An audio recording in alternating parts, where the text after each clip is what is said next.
Ration కార్డుల కోత షురు. మేడ్చల్ జిల్లాలో 95,000కు పైగా కార్డుల రద్దు.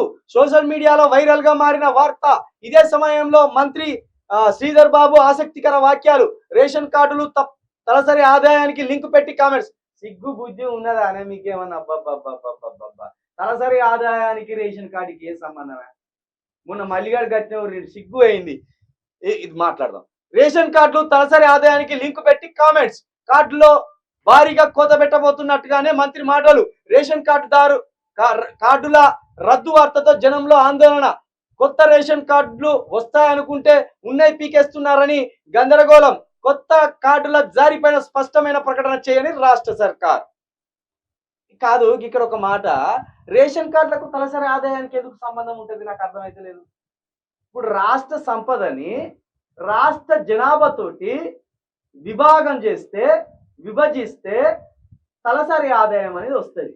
తలసరి ఆదాయం అనేది వ్యక్తిగత ఆదాయం కిందికి రాదు. అది రాష్ట్ర సంపదకు సంబంధించింది.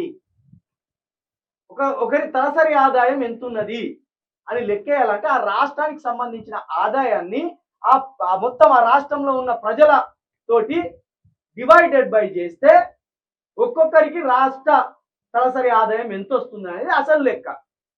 దానికి వ్యక్తిగత ఆదాయానికి ఏమైనా సంబంధం ఉంటుందా? ఉదాహరణకి తలసరి ఆదాయం, ఇప్పుడు నేను చిలక ప్రవీణ్కి ఒక 3,000 సమానం ఉంటుంది, పక్కన ఉన్న ఇంకొక వ్యక్తికి సమానం ఉంటుంది, పక్కన ఉన్న ఇంకొక వ్యక్తికి సమానం, అందరికి సమానం ఉంటుంది రాష్ట్ర తలసరి ఆదాయం. ఆఖరికి ముఖ్యమంత్రికి కూడా, ముఖ్యమంత్రి రేవంత్ రెడ్డికి 3,000 వస్తుంది, చిలక ప్రవీణ్కి 3,000 వస్తుంది. మరి ముఖ్యమంత్రికి చిలక ప్రవీణ్కి వ్యక్తిగత ఆదాయం సమానం ఉన్నదా? అది ఎట్లా పరిగణలోకి తీసుకుంటారు? వీడు మొన్న మల్లిగాడు అంటాడు కదా, పరిక్యాపిటల్ ఒక్కరికి 3,50,000 ఉంటే రేషన్ కార్డు ఎట్లా వస్తుంది? అవులేగా, పరిక్యాపిటల్ కును పర్సనల్ ఆదాయానికి ఏమైనా లింకు, రేషన్ కార్డుకి ఏమైనా లింక్ ఉంటే అది రావులే. రేషన్ కార్డు అనేది దారిద్ర రేఖ కిందున్నోళ్లకు, మధ్యతరగతులకు వాళ్ళ వ్యక్తిగత ఆదాయం వాళ్ళకి ఎంత వస్తుంది చూసి ఇచ్చేది రేషన్ కార్డు. దానికి పరిక్యాపిటల్కి ఎట్లా లింక్ పెడతారా? తలసరి ఆదాయానికి ఎట్లా లింక్ పెడతారు? తలసరి ఆదాయం అనేది ఎక్కడ ఉంటుంది? తెచ్చుకుంటాం మనం. ఏమైనా పోయి రాష్ట్ర ప్రభుత్వం దగ్గర పోయి 3,50,000 వచ్చేది ఉందని నాకు ఫలానా దగ్గర తెచ్చుకుంటామా? ఏమైనా సంబంధం ఉన్న విషయమేనా?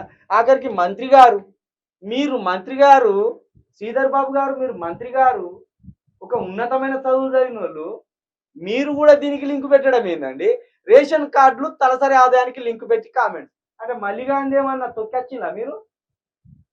మల్లిగాన్ వీడియో చూసి నేను వాడు పిచ్చోడు. తలసరి ఆదాయానికి రేషన్ కార్డుకి ఎట్టి పరిస్థితుల్లో లింక్ ఉండదు. తలసరి ఆదాయం అనేది ముఖ్యమంత్రికి ఎంత ఉంటుందో మనకు గంటే ఉంటుంది. రాష్ట్ర ఆదాయంతో దాన్ని ఒకసారి డివైడెడ్ బై చేస్తే ముఖ్యమంత్రికి గదే వస్తాయి డబ్బులు, మనకు గదే వస్తాయి. తలసరి ఆదాయం అనేది అందరికీ సమానం చూపెడతారు.